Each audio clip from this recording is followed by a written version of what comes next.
Ang naitabo kagahapon, adunay nag-inform sa akoa nga adunay payout nga gihimo sa gym sa Asunsyon nga gipangunahan ni sa DSWD Region 11 through AX program. So, pag-adto niya, ingon siya, "Sir, positive, naagid ang mga tao puno dining gym, daghan kay tao."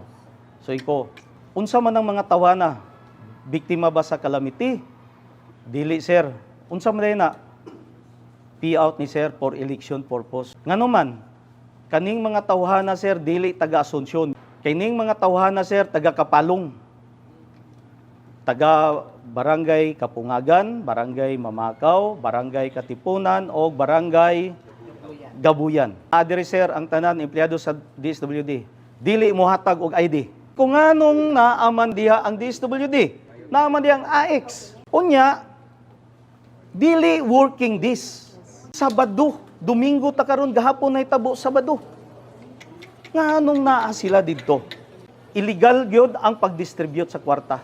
Kita kayo nga naay anomalya. Kinahanglan may bawani sa katawan sa Davao del Norte o katawan sa tibuok Pilipinas nga naay ingon ani nga panghitabo. Gi-download dito sa DSWD o gi-convert nga AX o gi-distribute ni Vice Governor Uyoy o sa tanan niyang alay nga mga politiko. Naay anomaly sa ilang panghatag sama sa kong giingon nga ang kwarta nga inyong gipirmahan tibuok 5,000, paggawas ninyo sensilyo na lang inyong gidawat, kantidad na lang 1,000 or katong uban nga nagpirma og 3,000 nga ang inyong gipirmahan 3,000, paggawas ninyo gibawi ang 2,000, 1,000 na lang inyong nadala.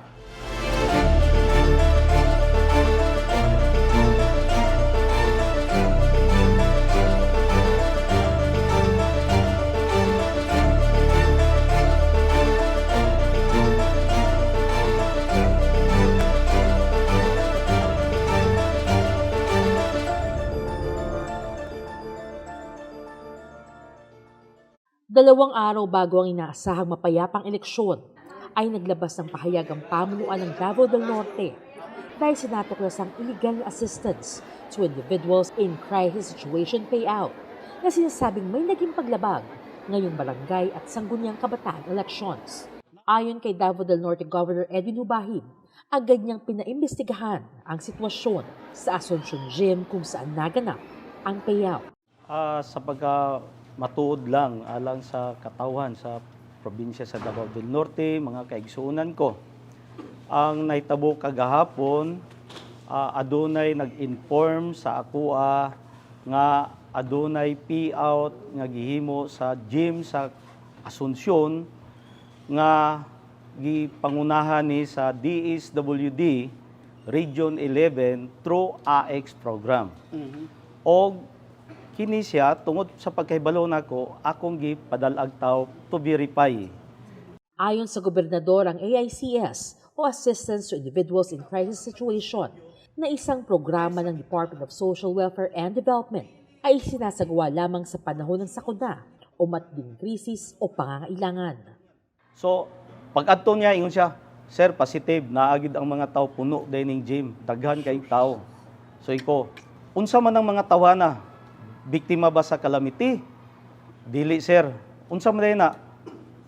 Payout ni sir for election purpose. Ngano man, kaning mga tawhana, sir, dili taga Asunsyon, mo iyang tawag sa kuha. Kaning mga tawhana, sir, taga Kapalong. Taga Barangay Kapungagan, Barangay Mamakaw, Barangay Katipunan, o Barangay Gabuyan. Kung anong naman sa Asunsyon. Anong sa Asunsyon man nga na may gym ang Kapalong. O kaning mga tawanan na mga barangay. So na protector. So meaning suspicious na ang pag-distribute sa kwarta sa gobyerno. Saad pa ni Governor Hubahib, kahinahinala ang naturang payout sapagkat bukod sa nakasarado ang gym, ay hindi umano mga residente ng Barangay Asunsyon ang mga benepisyaryo. Naadiri, sir, ang tanan empleyado sa DSWD. Dili mo hatag og ID. Gipanggakos ilang bag. Ingko pangayua ang master list nga ilang gigamit para panghatag sa kwarta.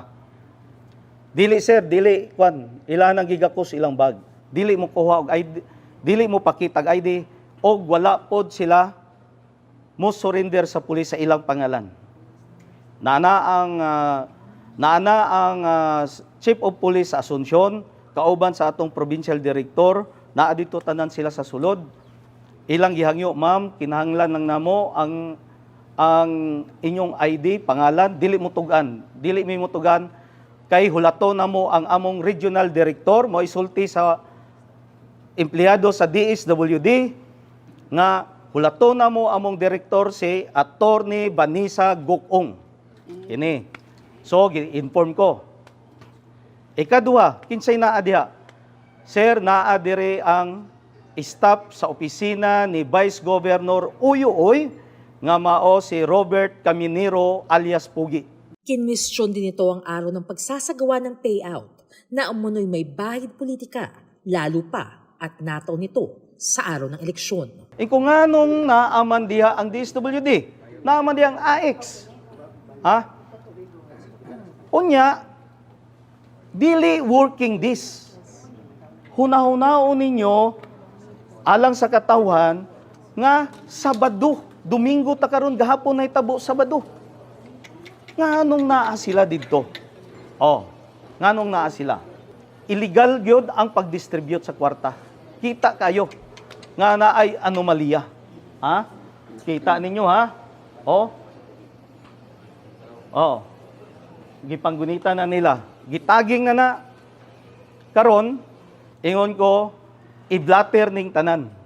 Kinahanglan may bawani sa katawan sa Davao del Norte o katawan sa tibuok Pilipinas nga naay ingon ani nga panghitabo nga nahitabo sa probinsya sa Davao del Norte tungod sa budget sa tingog party list nga gi-download dito sa DSWD o gi-convert nga AX o gi-distribute ni Vice Governor Uyuoy o sa tanan niyang alay nga mga politiko para magamit sa vote buying o pamulitika para karong barangay eleksyon. Naglabas din ng saloobin si kapalong Mayor Tess Timbol ukol sa naganap na payout. Ako, natingala po kung ano naabot sila dito. Kay nalamay na nawag sa ako, informing me nga naaday payout nga giundang. O nasurpresa yun ko, no? Kay pag-abot na ako, kasi ang main entrance nga is nakalak siya. Unya, kana bang ang mga naglingkod dito ngayon nila taga DSWD, wala uniform, wala ID, no, unya, wag man gyud ko ni duol sa ilagani, kaya sumagod ma-misinterpreta. Kung makita sa mga tao dito, naagyod ko di sa tumoy, nagtindog ko, si ko pangutana nga, pwede na ba makagawas, pwede na ba muuli, no, yun, ana. So naggulat pa na abogado nga mo abot kay parang makonsulta na ako. So hantod abtan naggabiin na nagahulat ko kay nakita ko restless na nya matingala ko nga ex man ko ni. Unya padulo na magyud tag eleksyon. Wala man puy kalamidad na hitabo sa kapalong. Nangako naman si Governor Hubahib na ibabalik at bibigyan ng assistance ang mga naging biktima ng umunoy illegal na payout. Kung naay anomaly sa ilang panghatag sama sa kong giingon nga ang kwarta nga inyong gipirmahan tibuok 5,000 paggawas ninyo sinsilyo na lang inyong gidawat kantidad na lag 1,000 or katong uban nga nagpirma og 3,000 nga ang inyong gipirmahan 3,000 paggawas ninyo gibawi ang 2,000 1,000 na lang inyong nadala ugma sugod anhi mo sa opisina sa Martes phone adto mo sa opisina. Unya, ato nang ikiter tanan para mabalik na sa inyo ang inyong kwarta nga inyong gidawat. Kinahanglan nga mo execute mo affidavit para nga kanang kwarta nga gibawas nila mabalik na sa inyo. Kay kamo ang tinuod nga beneficiary o kamo ang liable ana.